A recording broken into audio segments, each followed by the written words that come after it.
Hey, what's going on, guys? Welcome back to another video, and today we're going to go over 100 useless facts about Borderlands 2.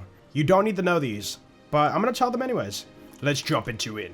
If you are playing Salvador and you climb a ladder and jump off the ladder, before you hit the ground, if you gun zerk, you can gun zerk with one gun. Now, it shows your left gun having 999 ammo. You don't actually have a left gun, but you can aim down sight and it functions just like you're not gun zerking. Next up, what about no guns gun zerking? So this is really hard to pull off. You basically need to hit the top of a ladder and the floor near the same frame. So let me see if I can get this.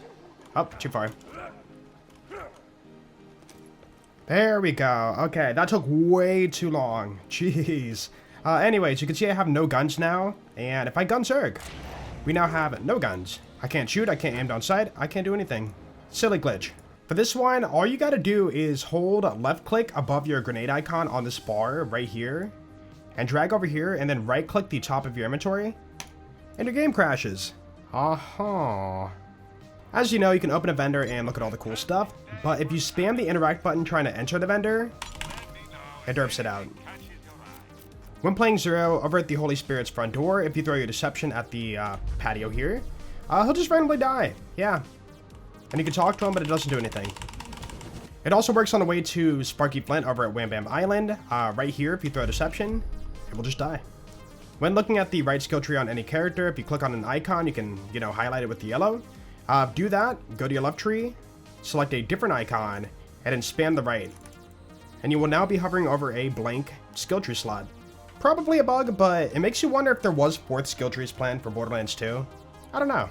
If you have an effervescent weapon and have it equipped, you can compare it to other items in your backpack or your non-gun slots, and when you compare them, it will straight up delete the effervescent.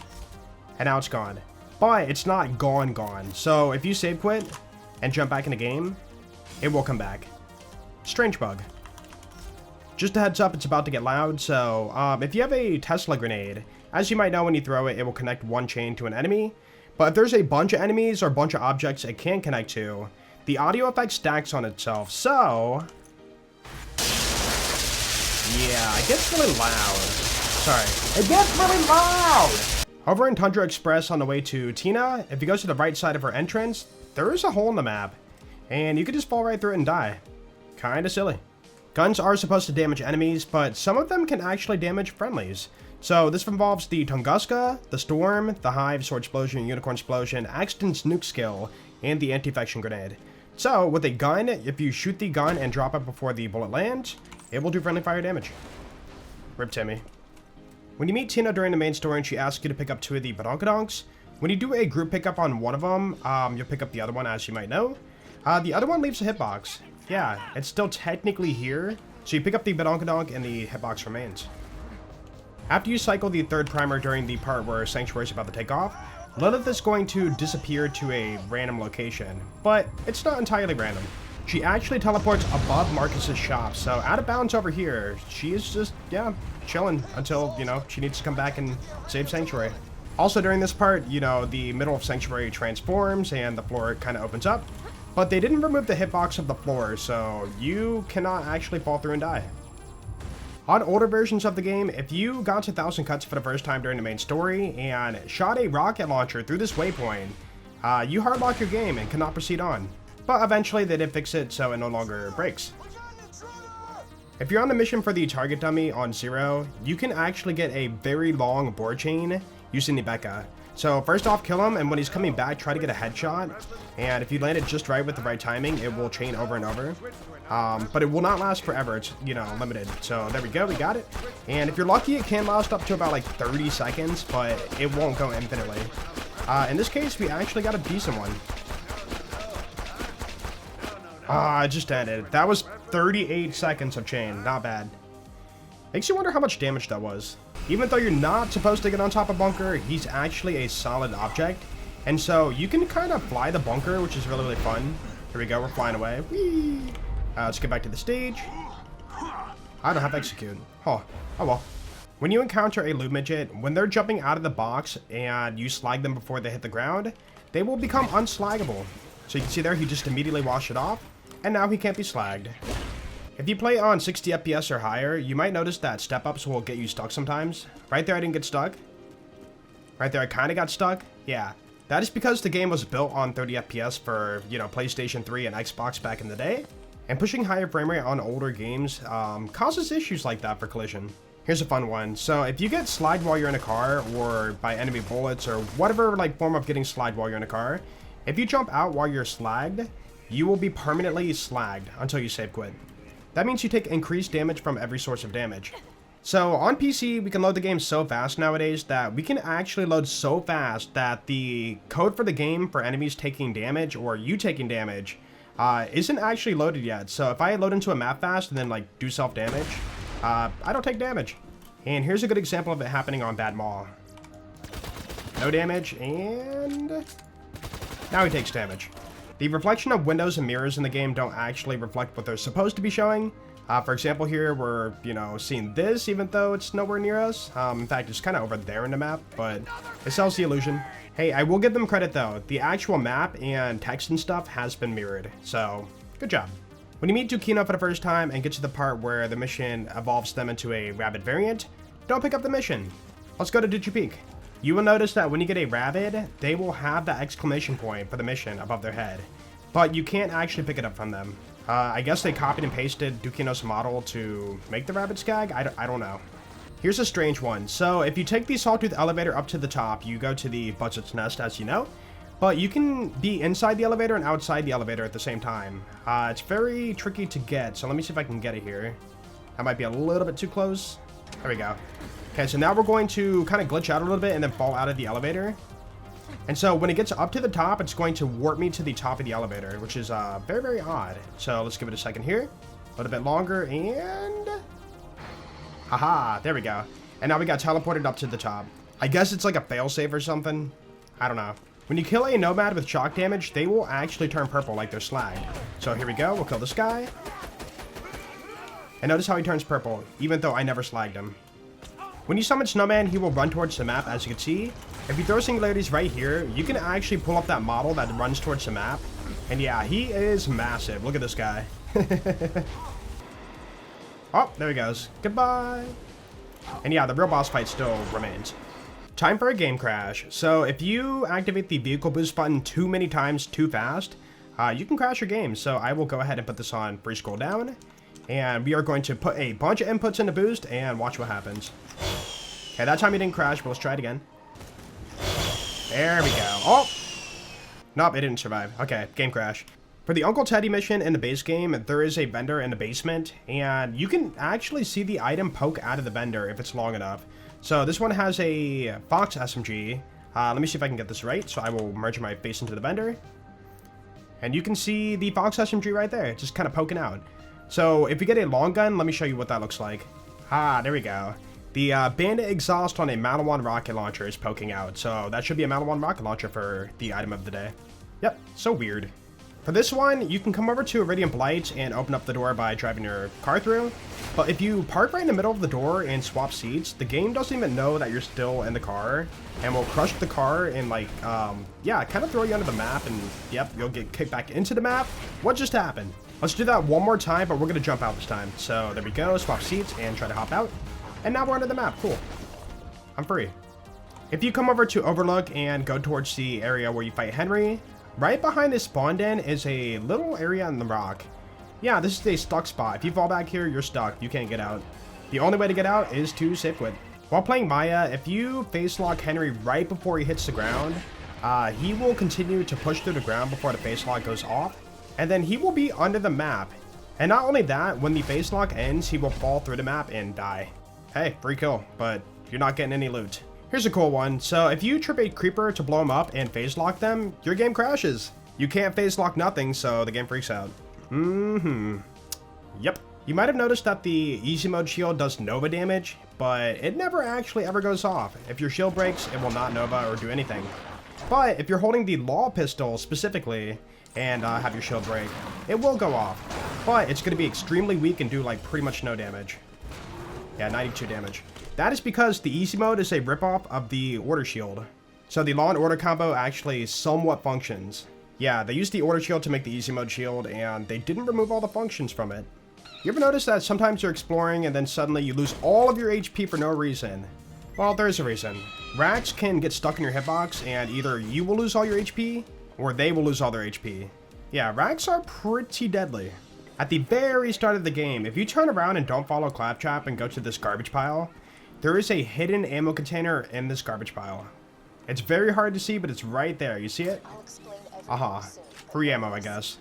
If you're in a car and travel to a map that doesn't have a car while not in the driver's seat, this happens. Check it out.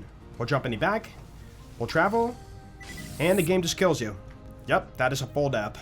While in your inventory, you can mark and favorite guns, obviously, but you can also do it for nothing. Yeah, you can mark nothing as trash. This is my favorite nothing. You can also pick up items from very far away. So if you drop an item on the ground, look at the card, back up, and don't break line of sight to the item, you can just pick it up from anywhere. Oh, and this does include equipping it too. Ta-da!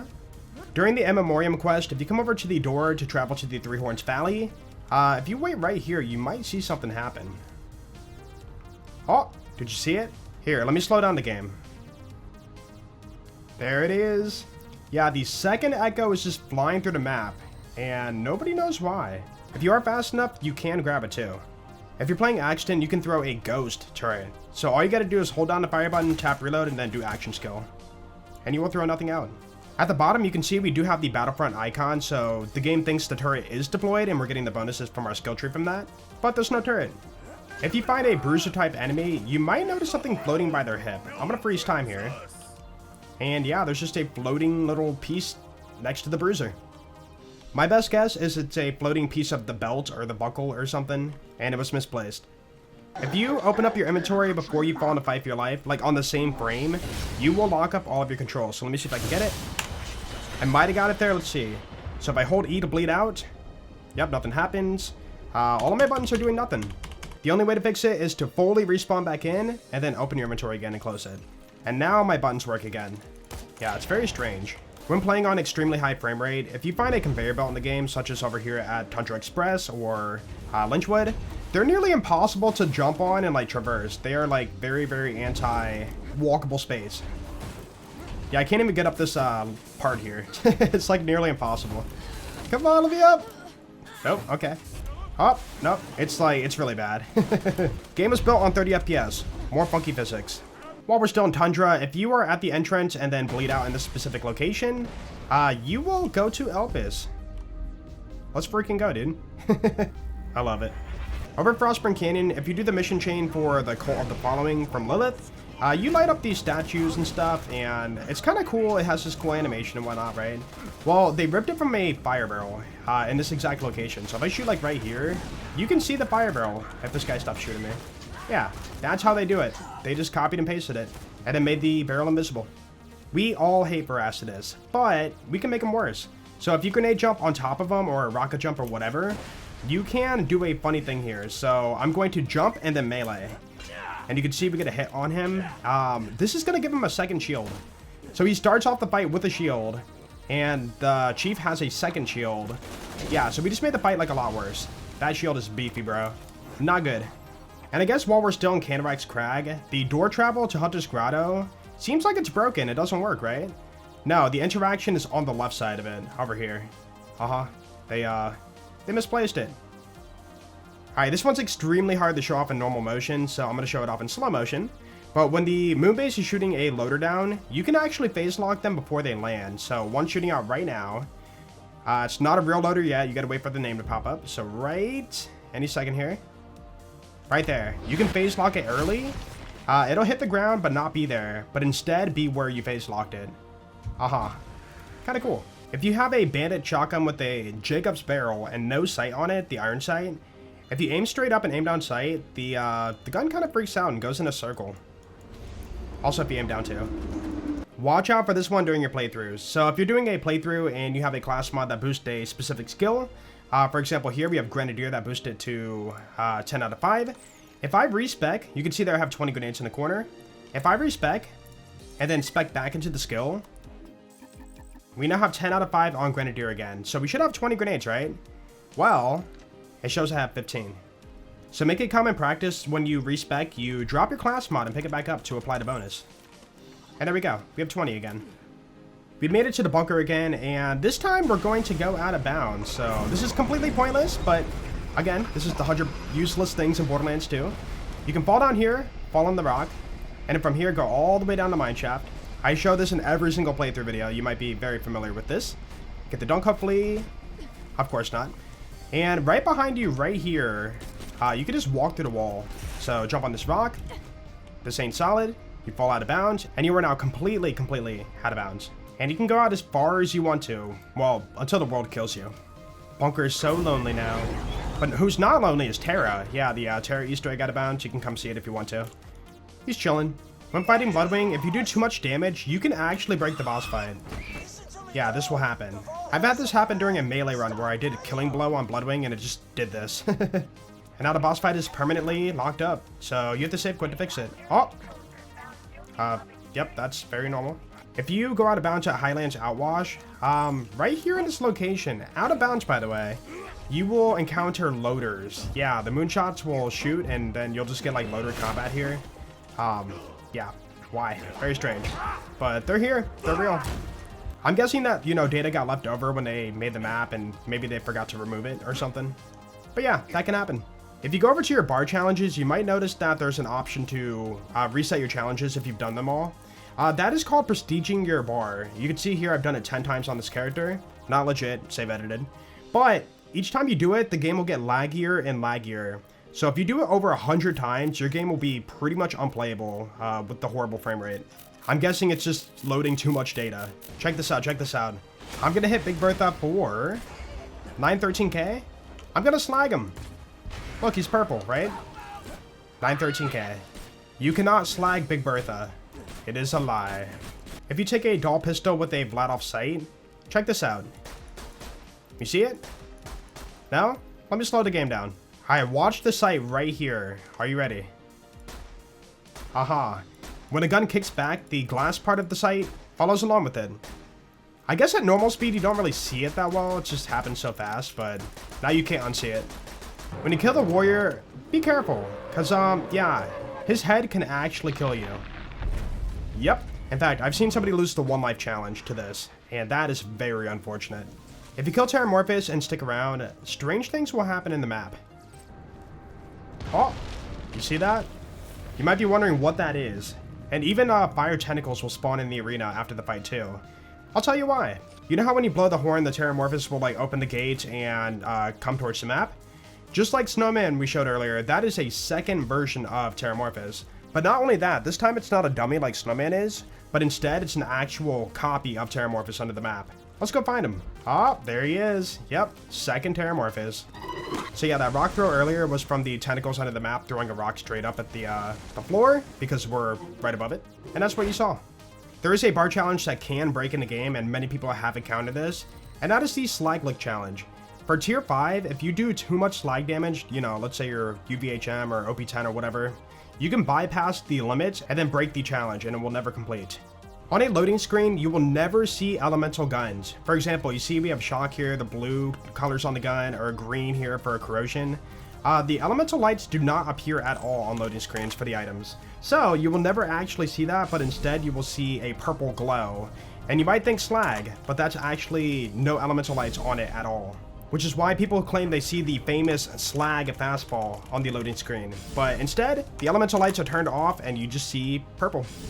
But Hoplite's special ability, we get more capacity if our teammates are wearing the same shield. That also works for if a rat picks up a shield too. So you can see I have 25 million, I think. Rat picks it up, and now I get even more capacity. And yeah, the effects of the Hoplite also transfer to the rat, so he can move slow, and also he's a bit tankier too. I'll drop another one, and here's another rat right here. He's gonna come over and pick up the shield, and we get even more capacity. They're not technically in my party or friends, but the shields are equipped in the world and it will apply. We are at the Highlands Outwash again, and this time we're in this location. Right under the map right here is going to be something strange. There is a barrel under the map, there is a lootable, like, what is that, stalker pile under the map, and a lootable container under the map. More leftovers. There's even more stuff out of bounds. So over at Helios Fallen, at the pretty much beginning of the map, you can find a pillar here. If we go inside of it, there's an ammo crate, just chilling inside the pillar. Can't normally access it. Over here, you can find a claptrap and box under the map, so we'll slow down time, wedge ourselves under, and there's a couple of claptraps and a lootable box. Over in Torgue DLC, you can find Torgue vendors that sell various Torgue items, including class mods. Now, as you know, you can get the Beast class mod or whatever from the base game, but these are actually specially coded for Torgue DLC. This is not your normal base game class mod. Let me show you. I'm gonna buy it.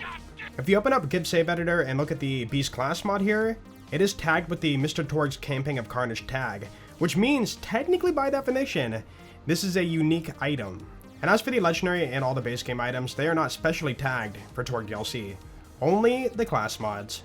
In Fight for Sanctuary DLC, you can find a guy named Lieutenant Hoffman that will drop his sniper on depth, and sometimes that can be the Hot Mama sniper, the Effervescent. But if he drops a purple variant like this one here, let's go ahead and do a little cheaty slash kill. He will drop a copy of what he uses, but this one's unique and special, and I'll tell you why. This sniper in the code is not coded as purple rarity, so the game looks at it and says, hey, that's a cheated item, bro, and it will delete it from the game as soon as you save quit and load back into the game. It makes me sad because this could have been a really cool purple sniper farm, but nope, it's considered a not legit item, so the game deletes it. Unfortunate. Sometimes in Torgue DLC, the awning over the top of this building doesn't spawn, so the stuff's just kind of floating there. Yeah, very strange. Oh, and this is just by the entrance of the arena. And I guess the safes are floating too. Huh. If you've ever opened a fast travel and looked at the icons, you might have noticed that most of the ones in the game have a yellow outline, as you can see for these. But if you go to Tina DLC, they will have a, yeah, these ones right here, they will have a purple, like, glowy outline.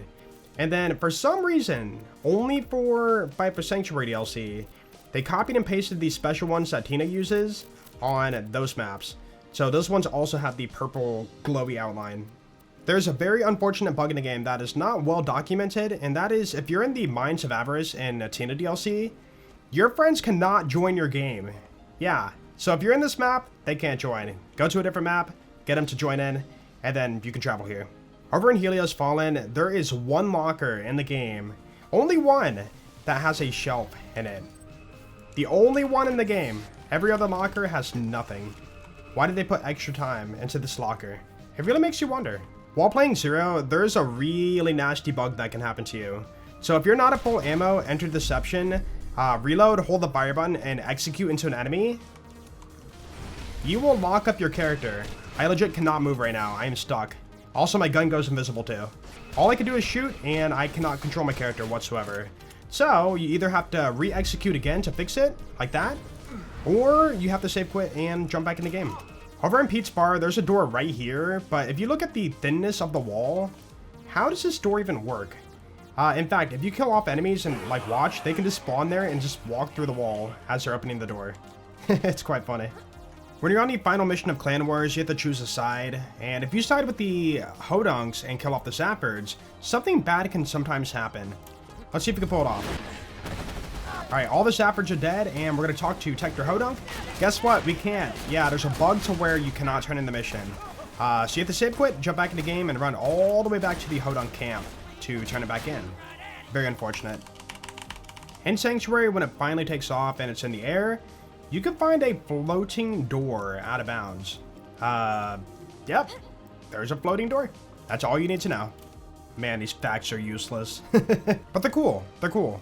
I bet you didn't know a lot of them. When playing on Zero, if you land a really nice bore, like for example on Bunker, like this, if you bore too hard, you can break your Moxie healing. So like the Grog will stop working, the hail, the crit, all that kind of stuff. If you have a spinning barrel on your gun and start shooting it, when you open your inventory, it will remember the exact position that the gun is when you open your inventory. So for example, we didn't get it there. Ah, there we go. You can see it's slightly turned, and the other ones are not. Very cool. When you perfectly align yourself on the XYZ plane by looking straight up or straight down, your bullet pattern will not remember which way it needs to face. For example, you can see the toothpick shoots out like horizontal shots, but if I look straight up, it doesn't know which way it needs to face. And so they choose a random direction. Check this out, check this out. The Claptrap poker table at the start of the map has a, you know, Queen of Spades or whatever, right? You know, you don't think much of it. That is the wrong artwork for the Queen of Spades. That is the Queen of Clubs artwork. The Queen of Spades faces the right side, not the left side. At Lynchwood, before you exit at the start, by this crate, if you crouch, Yeah, you just die. That is because the train that passes by will hit you through the floor and kill off your character. Sometimes when you're fighting the raid boss, Pyro Repeat the Invincible, if you do too much damage through a like blood explosion or something, sometimes he will not drop his normally guaranteed Seraph item. As an accident, if you're in fight for your life and your turret's out, if your turret gets a kill at the very last second before it despawns right here, then you will not get a second wind. The game can't calculate who got the kills, so nobody wins. During the story mission, A Train to Catch, if you skip igniting the Varkits and rush over to Tina, she won't let you in, and she will tell you to go away. And also, at the door, there's an eyeball that, like, follows you. I bet a lot of people didn't know about that. But yeah, let's just wait for a message here. Stay out, sucker! There we go. There's, like, a few different ones. Also, when you finally meet Tina, you're gonna see her playing with the Psycho. And if you come over here and don't push too far, you can see the Psycho doesn't have a face. Dude's faceless. But if you trip the cutscene, the face will load and he will have a face again.